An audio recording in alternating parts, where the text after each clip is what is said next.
Setiap kali narapidana itu bekerja, ia akan dengan sengaja merusak plat nomor yang masih baru lalu memberitahu penjaga penjara bahwa mereka menemukan produk yang cacat dan kemudian menyembunyikan plat nomor tersebut di dalam lemari. Rupanya ia telah mengumpulkan cukup banyak plat nomor sehingga pada malam hari ia akan melatih dirinya menantang batas kemampuannya setiap waktu dan mengeluarkan buku catatan kecil untuk mencatat beberapa lama ia telah bertahan. Ia menuliskan hasil setiap latihan. Melihat bahwa ia bisa bertahan selama 20 menit, pria itu memutuskan untuk mulai melaksanakan rencana pelariannya. Hari itu ia memanfaatkan kesempatan untuk keluar membuang sampah. Kemudian ia mengeluarkan plat nomor yang telah disiapkan sebelumnya. Ia berlari menuju bagian belakang mobil dan bersembunyi di bawah mobil tanpa ada seorang pun yang menyadarinya. Saat sipir penjara mengeluarkan peralatan untuk pemeriksaan rutin, pria itu bersembunyi di bawah mobil. Pria itu menggunakan plat nomor yang rusak untuk menutupi dirinya, namun ia sama sekali tidak panik. Dengan mengandalkan kekuatan lengannya dan penutup plat nomor, ia berhasil menghindari pemeriksaan dan akhirnya melarikan diri dari penjara. Saat itu sang pengemudi yang telah setengah jalan mendengar suara aneh di bawah mobil dan hendak keluar untuk memeriksa, namun kemudian ia dipukuli oleh tahanan itu.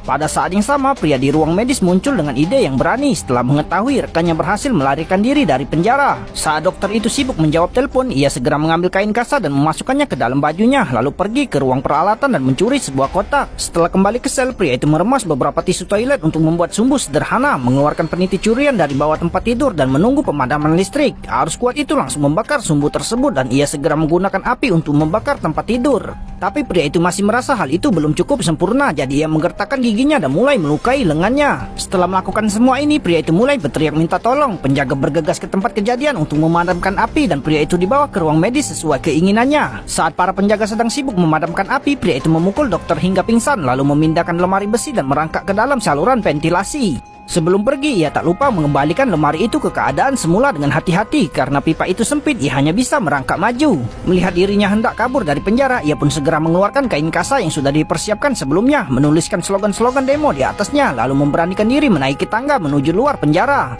Agar tidak menarik perhatian orang lain, pria itu menutupi seragam penjaranya dengan slogan dan mencoba pergi dengan tenang.